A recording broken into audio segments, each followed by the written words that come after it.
I've been using AI for the last 3 years, pretty much every single day, all day.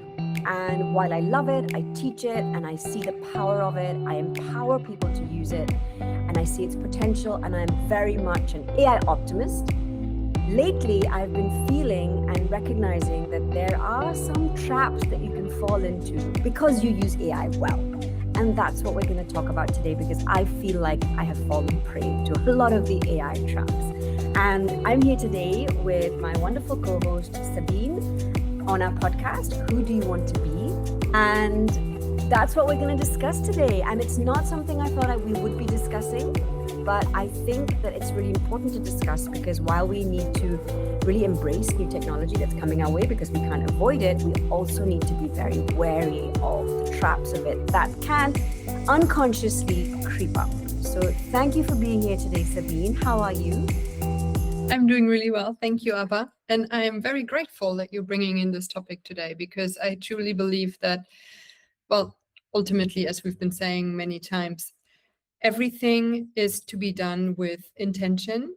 But the trap really is that when we're getting into our routines, when we are doing things in a very structured way over and over again, we are losing sight of what we are actually doing. And that actually has a potential, well, let's say, impact on how intentional we are about things that we're doing and checking in with ourselves on a very regular basis and asking ourselves, how much value am I actually creating with what I'm doing? And how well is this still meeting the purpose that I'm having? Is probably one of the most important questions that we need to ask ourselves.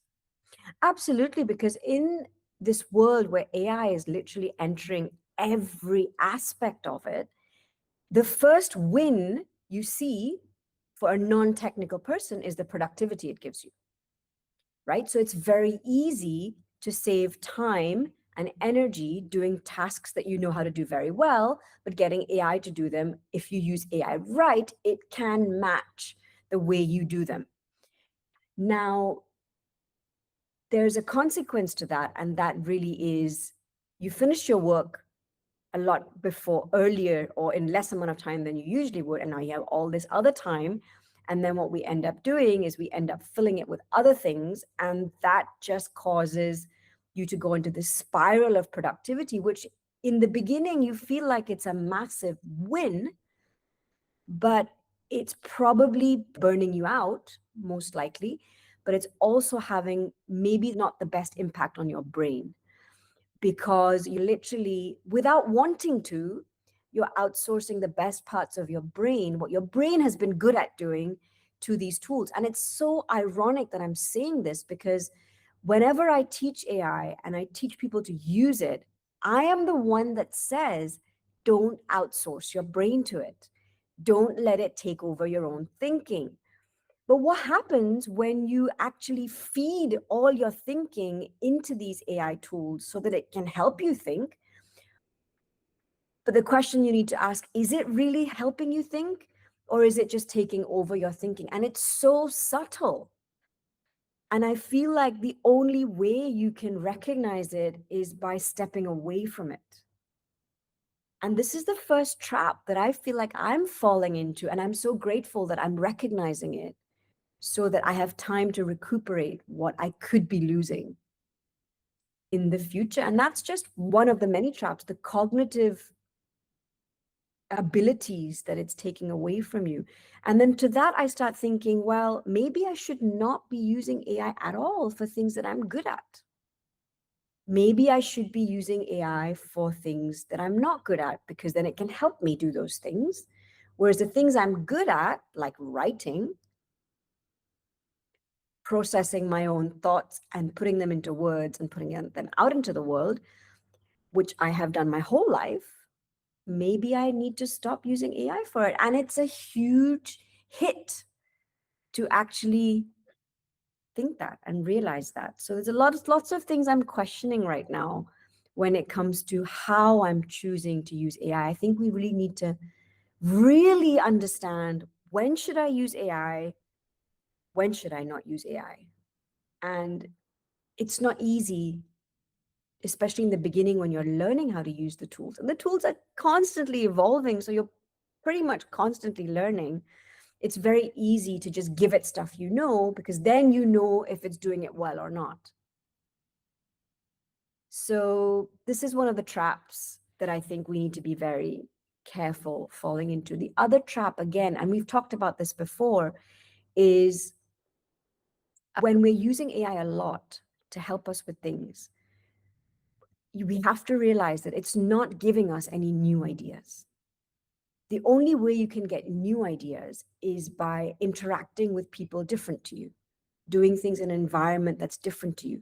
When you're using AI a lot, it is mirroring what you know and what you do. So it's really just giving back to you things that you already know, but maybe enhanced in a certain way.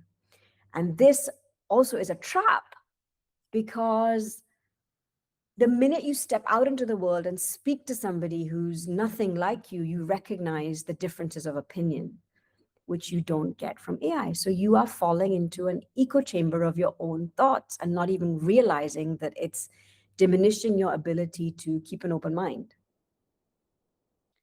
So that's the second trap. I don't know if you've felt that at all, but you don't realize it because you just think that you're thinking with it, but actually it's just regurgitating your own thoughts back to you, because that's how it's been built. There was a lot in what you were just saying, Abba. I will try to just incorporate everything right now. I mean, the first, probably most important, let's call it challenge that you mentioned, was the clarity, right? We're going in, let's say, into using AI with a very specific goal in mind. Let's say for me, building my online course, I am using AI and I want to utilize it for perfecting the structure. I want to utilize it to get ideas around the perfect marketing structure. I want to utilize it to tweak the content, for example. That's my main goal. Now I'm going in, I'm starting to use AI, and it's super efficient and it gives me so much. And then I'm starting to think, well, if I can help me with this, then I can also do this and I can do this. So things are starting to get very blurry and they're taking me away from my original main focus. So keeping that clarity in mind and just really reminding ourselves, okay, well, this is all nice to have, but in how far is this, everything I'm adding right now, helping me on my original main goal, which was to finalizing my online course so I can put it out there and publish it? Well, all of that is not necessarily helping me. Yes, it's great I can get that done, but it's not my main goal. So helping ourselves get back, let's say, on track with my main goal, keeping that clarity, I think is absolutely key when we're using AI. On the other hand, that's the second topic. It's not surprising that we're, as human beings, that we're starting to think that way. When you look into our brains, the way how our brains are built is that we're constantly looking for dopamine, for endorphins. We want to feel good. We want to be happy. One way how our brain is giving us these dopamine and endorphin kicks is when we are being successful. And we're being successful by, for example, completing tasks. So many of us get a little endorphin rush when we are able to tick something off of our to-do list. So many of us are super excited and happy when we see, okay, great, this is accomplished. I can take the next step.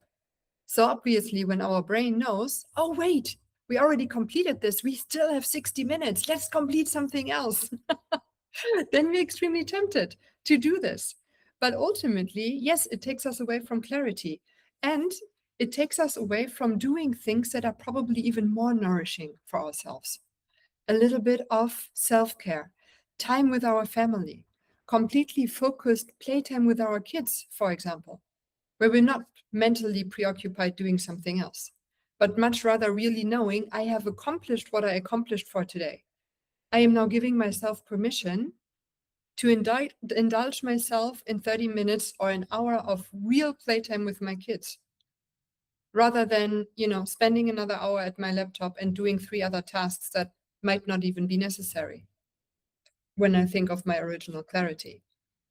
So there's a lot of, let's call it, thinking work that we need to do when it comes to how do we really want to utilize AI, and ultimately, what really matters to us. Having accomplished 20 tasks today, or having accomplished what really matters the most and still being available for ourselves and for the people that love us around us. It's a fine line, I feel, especially when you're building your own business. There's a lot to do.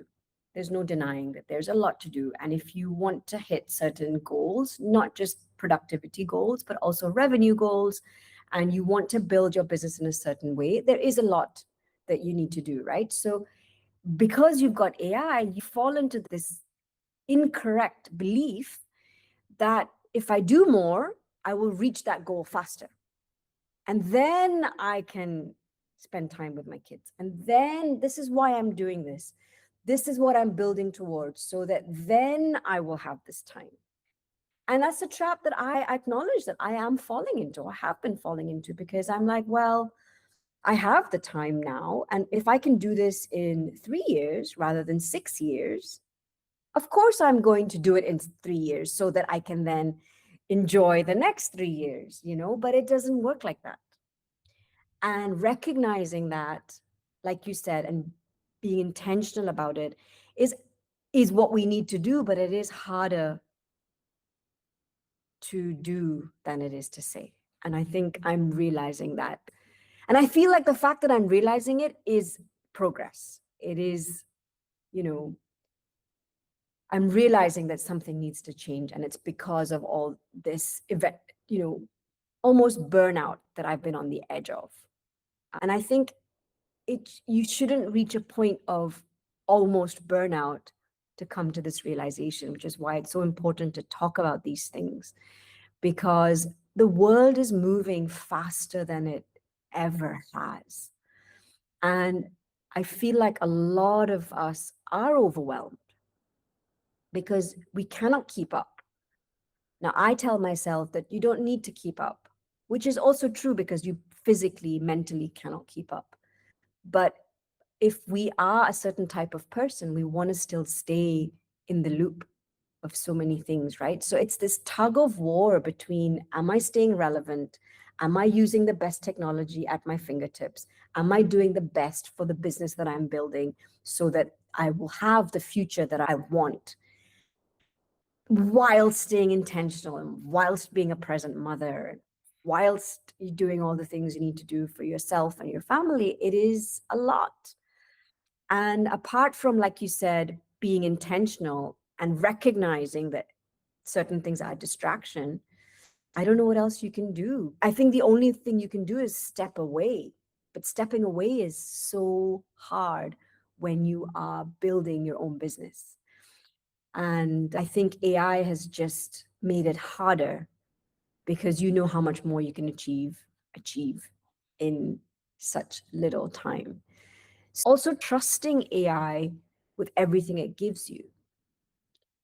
Sometimes you get AI to do something for you and you accomplish it and it does it really well. It does erode your own ability to do it. So you can end up asking yourself if you even know how to do it anymore. I'll give you an example. Writing has been my bread and butter my entire life, and I have been heavily using AI to write for me. Recently, recognizing these traps I'm falling into, I'm like, no, I need to write without AI. So I wrote a newsletter without AI. Took me about 25 minutes, so not very long. And I published it as is. But I did hesitate for longer than I would like to admit before publishing it, because I hadn't run it through AI. I hadn't got AI to edit it for me. I hadn't bounced it off AI to see if it makes sense. And I published it and I felt very vulnerable. And I shouldn't, because I know I'm a good writer, but I just hadn't published anything with no AI for 3 years. So what is that doing to my own skill and to my own confidence on something that I have been known and been paid to do my entire life? Again, it's a trap that we have to be very aware of falling into. And I don't know how you can be aware of these things unless you take time away. It's literally nothing else you can do. So here I am saying, embrace AI, embrace AI. And I still think you should embrace AI, but you also need to know exactly what you're using it for and what you shouldn't use it for, and have enough time away from it so that you don't fall into these traps. Because everything, now, even at home, should I do this? Let me ask ChatGPT. Right? Like for the silliest things. Before Google, I feel like we use AI more than we use Google. I don't know how you feel.